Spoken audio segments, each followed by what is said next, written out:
Hello everyone and welcome to Victoria's Cantina. So originally I wasn't going to do a review for this, but I've gotten a few requests asking that I review it, and I actually thought that it's a very interesting set that I should probably review. That way we could do some comparisons from previous figures to the figures that come in this pack. So this is the Target exclusive 3-pack. It comes with Emperor Palpatine, Luke Skywalker, and the Royal Guard, all based off their appearances in Return of the Jedi. They all look really good from a sculpting standpoint, and that'll be confirmed after we open it up and get them compared, and so on and so forth. Packaging, same standard, the Last Jedi box that we've been seeing for the last couple months. Here at the back, gives you another look at the figures themselves, and shows you that they are Force Link compatible. So if you have that, you can use it. I have it. We will use it. So all in all, very basic, but it is nice that Target has a new exclusive set of original trilogy characters because that's so cool. All right, so I'm going to go ahead and spend a little bit of time, get these guys unboxed. When we come back, we'll take a closer look at this 3-pack featuring these 3 characters. All right, so here are the 3 figures out of the packaging. Let's go ahead and focus on one at a time. That way we can do some comparisons with previous releases of these characters. Let's go ahead and start off with Luke. Now, I think that Luke looks really good. There's something a little funky about the head sculpt. I mean, I think that it's mostly there. And maybe this is more of an issue of paint because if you look at his eyes, the eyes look a little bit weird. Also, the hair is orange. I'm pretty certain that that is a nod to the vintage figure. But other than that, you know, I feel like these proportions are really good. I feel like the shirt looks nice. The pants look nice. Really good sculpting, really good detailing in here. And the paint, very simple, but you do have a little bit of extra gloss there at the boots and extra gloss there at the belt. You can see you have a gloved hand. You have a flesh hand that's sort of doing like a force gesture kind of thing. I think it looks nice. You'll also notice that they posed him in this sort of a kind of unusual stance. You can see that mostly it's the left leg that's kind of kicked out. The right leg too, it kind of goes back a little bit. As you can see, I'm personally not a huge fan of that. I would have preferred a more static look. Now, as far as accessories goes, Luke comes with a lightsaber. You can see that it does look pretty nice. It's got a very nice hilt to it. It's sculpted well. It's not just a repaint of Obi-Wan's lightsaber like we saw a bunch of times in the past. Nice shade of green. Although you can see that it is very bendy. I'm really disappointed in that because I mean, that's just not going to hold up. I mean, it's super bendy. It's already warped from how it was in the packaging. So as far as articulation goes, this is a 7 POA figure. It's got a ball joint here at the head. You can move it side to side, up and down just a little bit. You can rotate both of his shoulders. You can swivel both of the wrists, which is cool. And then you can swivel both of the hips. Not a full 90 degrees, but it's pretty close. So overall, for one of these basic sorts of figures, I'm glad they at least gave him the wrists because that really helps with posing with a lightsaber. All right, let's do some comparisons. So here in the middle, we have the brand new 7 POA Luke Skywalker. Here on the left, we have the Saga Legends version that was released a few years ago. It's a 5 POA figure. And then here on the right, we have what is my favorite overall Jedi Knight Luke Skywalker figure. That's the Vintage Collection number 23 version right there. Now, these other two have better overall silhouettes. Having all the joints, you know, it does look a little bit awkward, a little lanky. But you do have that articulation, which kind of makes up for it. Looking at these two side by side, the 5 POA version and then this 7 POA version right there, I like the torso of the new one. I think that it just looks a little bit more accurate for some reason. But I like that the 5 POA version's in a much more static pose. I think that looks a little bit better overall to me. And just to give you a look up close at them, I mean, that's basically the difference there. I'm not sure which head I like better. I'm kind of inclined to say that maybe the new one looks a little bit more like Luke.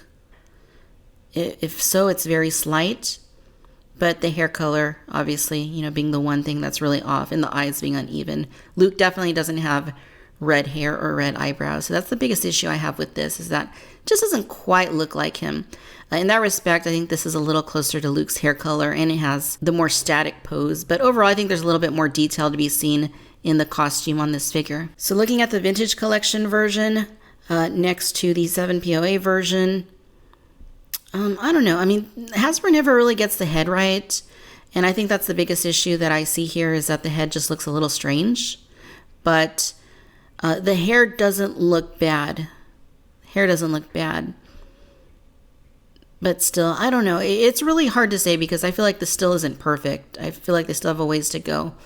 Yeah, overall the proportions look better on the 7 POA guy, but again, you have all the ball joints built into this vintage collection version. But for just a basic figure, I think this Luke is pretty good. Now let's take a look at the Royal Guard. Now this is quite interesting because we know that Hasbro has a very good vintage collection / Black Series version in this scale. So it is interesting that they decided to come up with a brand new sculpt. But I think that overall, it looks really good. I mean, it looks very film accurate to my eye. As far as the shape of the helmet goes, as far as the drapes of the cape, and the nice deep red coloring, I feel like it looks really film accurate. So that's definitely a positive. What's also interesting is that he has a sculpted body underneath. Very much like Hasbro has done time and time again with the Royal Guard. We've just never seen it on a 5 POA version or on a very simple version of the Royal Guard. So that's very interesting to see. I think it looks pretty good overall. Nice sculpted detail there. It's not really painted in any detailed way. So that is very simplistic overall. But the figure itself, you can see that it's got a darker red coloring underneath. So that definitely could have been better, but for the most part, I feel like I'm okay with it.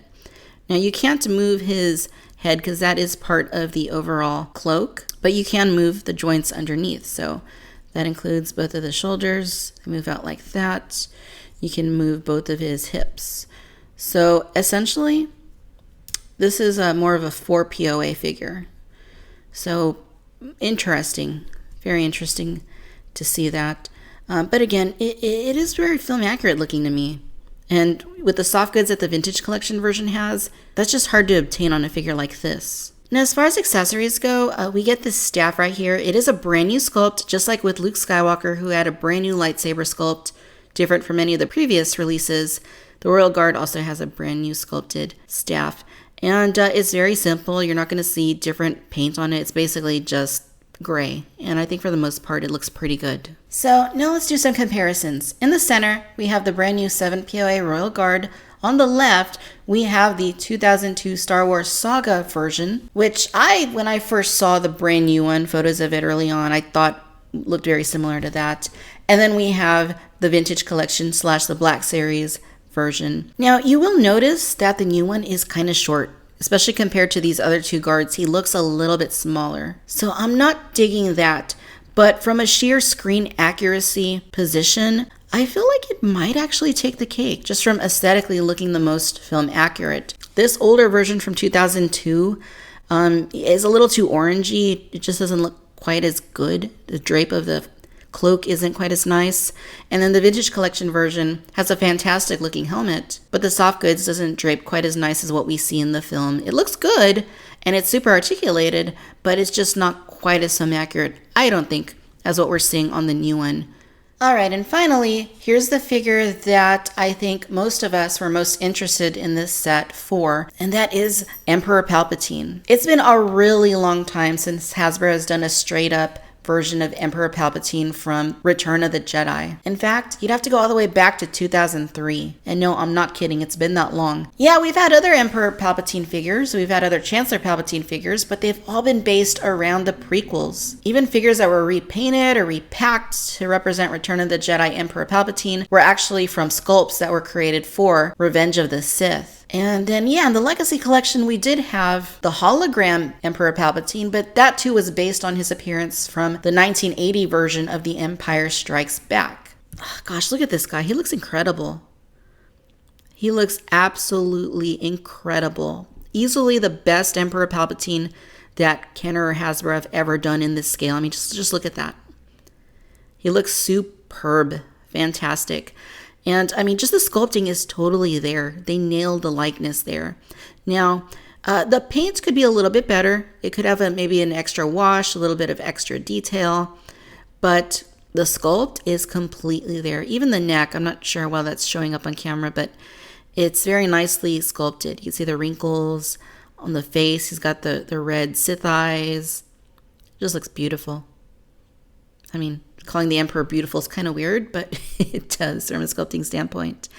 And I mean, just looking at the hood, it's got a lovely drape It's not too big, it's not too small, it's perfect. And all the texturing going on his robes, it just looks really, really good. Absolutely loving what Hasbro did here. All that sculpting. And even the black, I mean, it's not glossy, it's not too matte. It looks really good. It catches your eye. I really like that. Even here in the folds, it just really looks nice.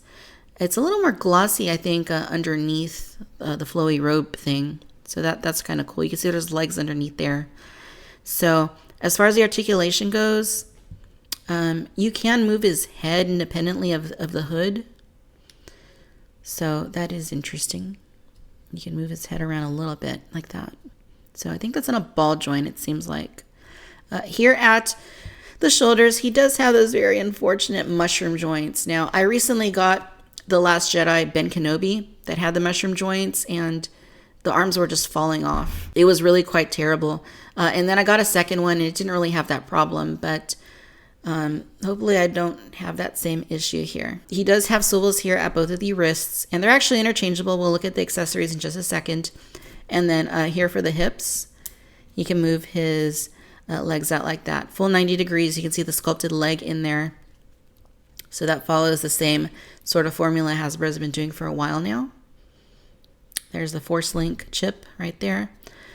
So I mean, overall, it's great. We have 7 points of articulation, and the sculpting is completely there. So as much as I'd like to see a super articulated version of this figure, and yes, I still would, that has a likeness that's just as good as that, it would be harder for them to accomplish it with a more articulated figure, because you'd see all the joints and the clothing and everything. So they might not be able to do it without soft goods or like a super soft sort of plastic robe. But I'm absolutely digging the aesthetics of this Emperor. And the good news is, if you don't want to buy this whole set, the Emperor is coming out as a single packed figure in the near future. Now, as far as accessories go, Emperor Palpatine comes with his cane. This is a brand new sculpt. I have already compared it to the canes that came with older Palpatine figures. So this is brand new. And good overall. Again, a little bit rubbery compared to some of those other ones. Not terrible, not as bad as the lightsaber, but it is a little rubbery. It does look good though. And you also get these two interchangeable hands. Now you can see that the right and the left hand basically just have the regular Emperor hand, but then they also sculpted the lightning bolts to them. So the fingers kind of get a little purpley. And then here at the tips, you can see that the lightning shooting off, and that's a pretty good length for the lightning. It's not as great as some of the other figures that we've seen in the past, but it isn't terrible either. It's better than some we have seen. And you can tell that the entire sculpts were cast in this translucent blue plastic, because the pegs right here for the wrists are the same color, and then they just painted on the flesh coloring for the fingers. So to put them in, basically you're just going to pull out the hands that are already in there, plug in the appropriate hands. And now Palpatine can shock with his lightning. And you know what? One thing I really like is how his hands are just kind of in this, really relaxed position. And then the lightning is just shooting off. That's very reminiscent to how he looked in Return of the Jedi. So again, very good attention to detail on Hasbro's part. That's amazing. All right, so now let's do a comparison of the new 7POA Emperor Palpatine here in the center with a couple of other figures that I selected of the character from the past. So starting right here on the left, this goes back to 2003. When this came out, it was the last pure Return of the Jedi Emperor Palpatine that was released, and a lot of people were unhappy. It got made fun of a lot on the internet, as I recall. Part of the reason is it just has that really huge hood that doesn't make a whole lot of sense, and the itty bitty lightning blasts that it comes with. This one over here on the right is based off the 2005 Evolutions Emperor Palpatine, but Hasbro repainted it for one of their Order 66 sets, and kind of gave it this ashy sort of skin tone to make it look a little bit more like Return of the Jedi Emperor Palpatine. But the sculpt itself is still designed off of the prequel version of the character. Now, it is a kit bash that I did, So the hood comes from the 2005 Revenge of the Sith Emperor Palpatine, and then the cloak actually comes from the Legacy Collection version of Emperor Palpatine as he appeared in that hologram back in the 1980 version of The Empire Strikes Back. So I made these tweaks because I thought it would sort of be closer to a definitive Emperor figure, and clearly that's still not the case, even though it looks way better than it did initially. But you look at these guys next to the new release there in the center, and I mean, it's just no contest. I mean, that's a huge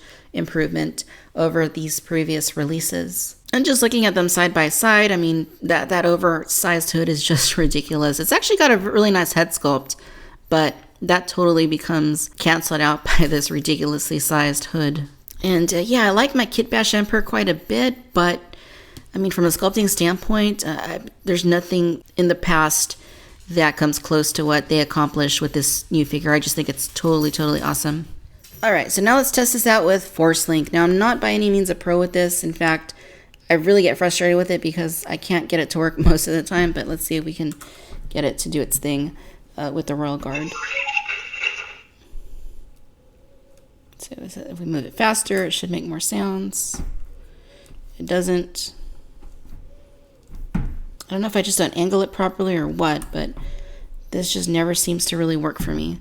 It does that. I am a Jedi, like my father before me. In time, you will call me Master. Alright, ladies and gentlemen, so there you have it. This is the Hasbro Star Wars Target exclusive Return of the Jedi 3-pack featuring Luke Skywalker, Royal Guard, and Emperor Palpatine. So overall, I think this is a really nice set, especially if you can get it on sale like I did. Completely worth it. Now, it's not a perfect set. You do have minimal articulation on some of these figures, which is as expected and really not a big problem when you factor in the price point and what this set is trying to accomplish. And what it accomplished was brand new releases of these three characters in completely new sculpts that absolutely look fantastic. In particular, the Emperor, completely the star of this set. The Royal Guard, I think, is the most film-accurate version of the character we have seen so far. But he is a little bit on the short side, especially if you start comparing him to the Emperor or to Luke. It is very apparent that he's just a little bit too short, unfortunately. But again, the sculpt is there, the coloring is there. He holds his force pike very nicely. Overall, I'm really digging this set. Alright, my friends, I hope that you've enjoyed this video and this comparison that we've done with previous releases of these characters. If so, give us a like, subscribe, let me know your thoughts down below. Be sure to follow me on Facebook, Instagram, and Twitter. Subscribe to the Cantina Chatter podcast on iTunes. And as always, I'd like to thank you for tuning in to Victoria's Cantina. Until next time, bye-bye.